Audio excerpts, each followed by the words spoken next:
Hi everybody, and welcome to what may possibly be the last session of Let's Play Star Wars Knights of the Old Republic Blind.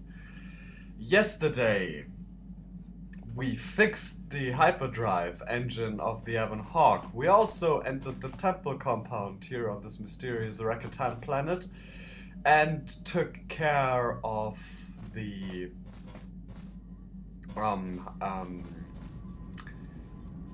thing that was keeping us here. I'm missing the word now. Well, never mind. We can leave this planet now anyway, and everybody's still in panic mode, getting ready to get off this planet. And we are too, because now the Republic fleet can assault the Starforge, and we can as well. I think Goofuth would like for the Republic to keep out of his business at this point, but you have to consider that can't hurt to have an army against yourself if you're fighting against an army. So Goofuth, I think, is pleased about the fact that there'll be casualties on both sides in this encounter, and in the meantime he can get to work on Bastila and Malak. Bastila just narrowly escaped him yesterday, and I think he figures that it's time, after giving them their true names, that he gave his lightsabers their true colors. And as we saw, the short-sight lightsaber's already in the right color. It's the long one that's the problem. That should be red as well.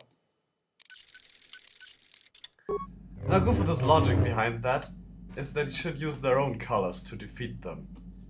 Thus, of course, mocking them even more than he intends to anyway. And originally he planned to have a long red lightsaber and a short yellow one, but now that Bastila, weak as she is, has joined Malak over at the dark side, they're both going to be red. Bastila and Malak. Anyway, that's pretty much all we need to do. We need to re-equip the crew, but I guess we're going to be forced to do that at the Starforge, or wherever we're going to be next. Because, let's face it, I don't know if this is going to be the last session. Maybe Koth is going to crash the ship on yet another planet. Imbecile that he is. But yeah, we're going to have to do some caretaking over there. That's the Starforge itself. We're apparently alright, so we can't even go back there. No, I thought we might technically be able to go somewhere else, but we can't really. We can only go to the Starforge.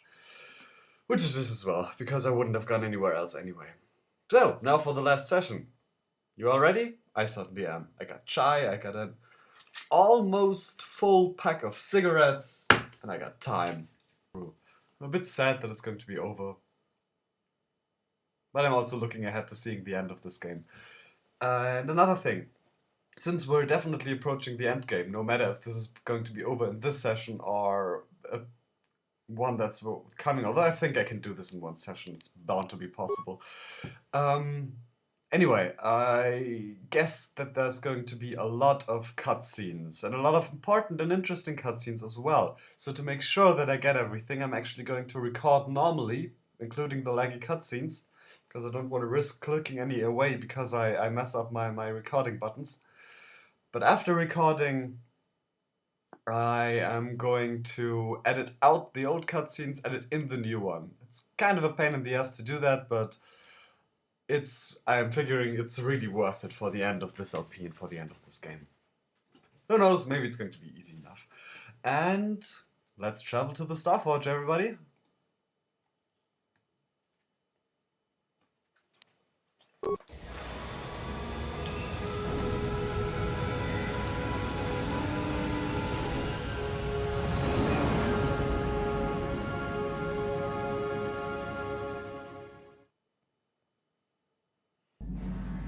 The Republic fleet must have gotten the message I sent as we were crashing into that planet. I'm picking up a transmission from them now. This is Admiral Fawn Dodonna to the Ebon Hawk. Do you read us? Admiral Dodonna, this is Carthanasi. We're receiving your transmission. Carth, I'm glad to see you are still alive. We've begun our assault on the Starforge, but we're taking heavy losses. How did the Sith ever manage to build something of this scope? The Starforge wasn't constructed by the Sith, Admiral.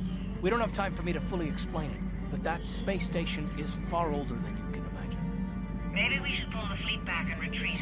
I don't know if we have the firepower to go up against this alien technology. You can't do that, Admiral. The Starforge is a factory of immense power. It's been churning out the capital ships, snub fighters, and assault droids that have powered the Sith war effort. You have to destroy the Starforge now, or you'll be fighting an unending wave of reinforcements. Then I guess we have no choice. But it isn't going to be easy. I can't even get our capital ships into position to start bombarding the Starforge. The Sith fleet is too well organized. It's like they can guess our every move and counter our every strategy. It's because of Bastila, Admiral. She turned to the dark side and became Malak's apprentice. We suspect she's somewhere on that space station right now, using her battle meditation against you and your fleet. This is Master Vandor. A number of Jedi Knights have joined our fleet under his command. If Bastila is using her power to augment the Sith, then Malak's fleet is invincible. Our only hope is to somehow stop Bastila from using her battle meditation. How can we do that if she's on the space station? I will send a squadron of Jedi Knights to the Starforge to find Bastila. Their small ships will be able to fly through the Sith blockade and dock on the space station. If they can find Bastila, they may be able to distract her attention from the battle overhead. That should allow you to move your capital ships into position for a final assault on the Starforge itself. I hate to ask this after all you've done, Kurth, but the Jedi may need all the help they can get. Don't worry, Admiral. The Ebon Hawk and her crew are gonna see this through to the end. And may the Force be with you.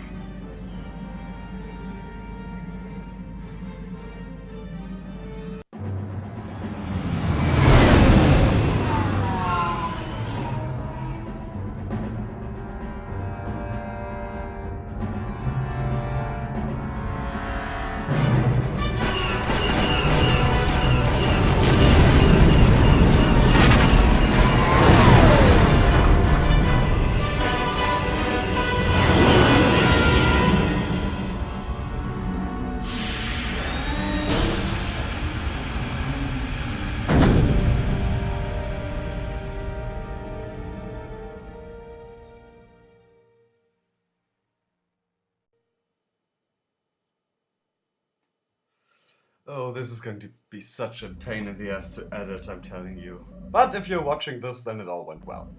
Now, apparently we are in fact at the Starforge now, and the Republic has been informed that Bastila's gone over to the dark side, which is a good thing, because basically they gave Goofuth the okay to dispose of her, to get rid of her battle meditation. Not that he needs her excuse, their excuse, but still, it's nice to know that we're all on the same page here. And I'm actually thinking Goofuth would like to talk to everybody in the crew just to see if they're still all on board with him, and if there's no nasty surprises to be expected from anybody. Know anything about this place? Yes, what's on your mind? Useless as always. I don't really know much about I this doubt place. Koth will be Sorry. joining Goofuth. You got it. Can be happy that he's still on board as a pilot of the Ebon Hawk. Shouldn't Bindo be here? Ah, I thought I'd end this LP with running through the Ebon Hawk, having no idea where I go. Can you make me a grenade? That's true, we do have another bunch of grenades. Still? Juhani. Something wrong? Yes. What is it? I have been bothered. Sure, by someone something else lately. can't help you. Someone else is not responsible for wiping out my homeworld by their actions. But who cares if it is because of you that everyone I have ever known of think he Dantooine is dead? Nothing but contempt for what she's saying. He's yawning.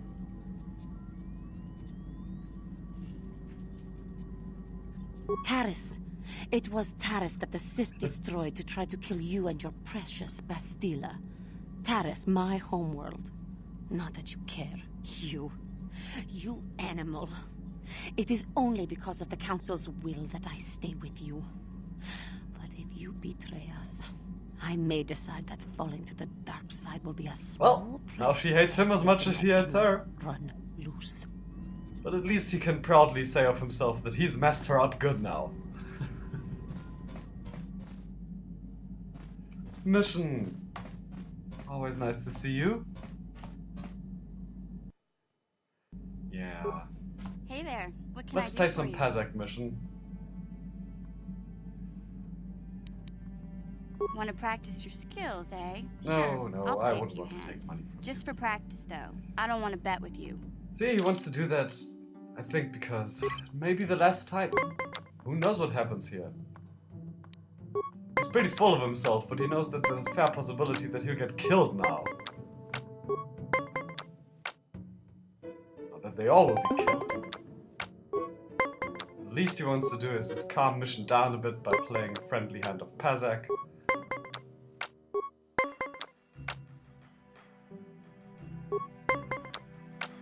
Probably letting him win too.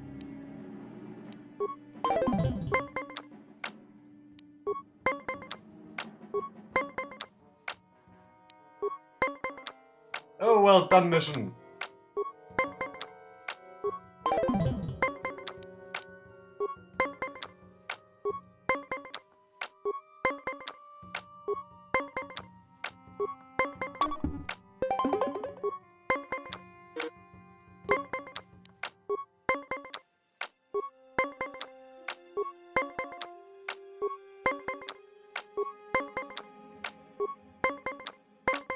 I'm sorry I'm being really quiet. I'm just thinking about how I'm going to miss playing this game. Oh, well, I can play it again, of course. But I won't be able, well, I would be able to talk to my computer doing it, but at some point it just gets weird, I suppose. Oh, that's a shame, you won mission. At least she should be in a good mood. Fighting spirits and all that. Window. And of course Candaris. Who of course Goofuth grows more and more distrustful of after he mentioned about growing old and everything. You want to talk about the war now? Got something on your mind, dude? Not particularly. Said you tell me later, so spit it out already.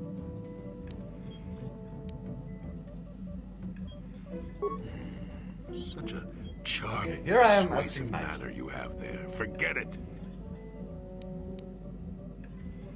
I suppose you're going to nag me until I cough it up, aren't you? Nothing is private anymore, it looks like. There's no escaping it, I guess. So be it. My wife's name was Neyama. Ah. She was the Yukatis enforcer who shot me out of the sky, if you remember. But what does your wife have to do with the war? My wife had plenty to do with the war. Upon meeting her, I knew right away that she was strong in the Force. That's why she was able to shoot me down. Neyama was a marvel of a woman. Fiery, determined, and smart. She dragged me to the capital and foiled 3 of my The attempts to war? escape prison. Oh, and that body. Well, yes, that. Needless to say, I eventually won her over. That was after I kidnapped her upon being broken out of the Yukatis prison, mind you. But, that's another story entirely. At any rate, I wanted to train her in the Jedi way. The Council refused my request, naturally. I was still a Padawan at the time. I was an experienced Padawan, surely, but not yet ready to be a full Jedi, and certainly not ready to train another. Especially not one so old as my wife. So you disobeyed the council, like I did. I did. I wasn't the first and I won't be the last. The problem with self-righteous folk is they think they're more right than everyone else. I believed in her and trained her in secret. I ignored her willful nature. I loved her too much to see fault in her. She loved me too. I know she did. At the time, our love was a shared happened? bliss. Better than anything I had known before or since. Exar Kun is what happened. Neyama was inspired by Exar's promises of a new golden age. She wanted to